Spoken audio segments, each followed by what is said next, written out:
பிரித்தானியாவில் மக்கள் கூட்டத்திற்குள் காரினை செலுத்தி கொலை செய்ய முயன்ற இந்தியர் ஒருவர் கைது செய்யப்பட்டுள்ளார். டெர்பி நகரின் மையப்பகுதியில் சனிக்கிழமை இரவு மக்கள் நடமாட்டம் மிகுந்த வேளையில் இடம்பெற்ற இந்த கார் மோதல் சம்பவத்தில் 7 பேர் படுகாயமடைந்துள்ளனர். இது தொடர்பாக அல்வாஸ்டன் சாரியட் க்ளோஸ் பகுதியைச் சேர்ந்த 36 வயதுடைய சந்து பொன்னச்சன் என்பவர் கைது செய்யப்பட்டுள்ளார். இந்தியாவை புறப்படமாக கொண்ட இவர் மீது போலீசார் தற்போது 9 குற்றச்சாட்டுகளை பதிவு செய்துள்ளனர். கடுமையான உடல் காயங்களை ஏற்படுத்தும் நோக்குடன் செயற்பட்டமை 6 குற்றச்சாட்டுகள் அவர் மீது சுமத்தப்பட்டுள்ளது.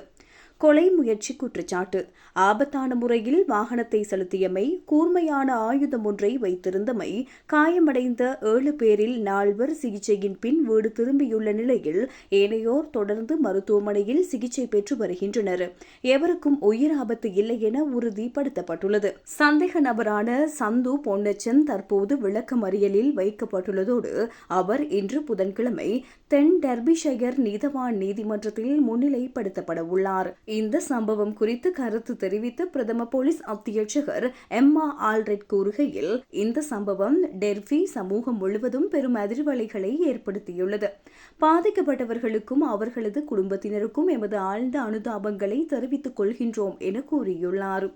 மேலும் இந்த வழக்கில் மேலதிக ஆதாரங்களை சேகரிக்க சிசிடிவி காட்சிகள் அல்லது கைத்தொலைபேசி காணொலிகள் வைத்திருப்பவர்கள் உடனடியாக போலீசாரை தொடர்பு கொள்ளுமாறு அவர் வேண்டுகோள் விடுத்துள்ளார். இந்த குற்றச்சாட்டுகள் பதிவு செய்யப்பட்டுள்ள நிலையில் சமூக வலைதளங்களில் தேவையற்ற ஊகங்களை வெளியிட்டு வழக்கின் நீதித்துறை நடவடிக்கைகளுக்கு இடையூறு விளைவிக்க வேண்டாம் எனவும் பொதுமக்களிடம் போலீசார் கேட்டுக் கொண்டுள்ளனர். அதேவேளை இந்த விசாரணையில் பயங்கரவாத தடுப்பு பிரிவினர் உதவி செய்த போதிலும் இது ஒரு பயங்கரவாத தாக்குதலாக கருதப்படவில்லை என்பதும் குறிப்பிடத்தக்கது.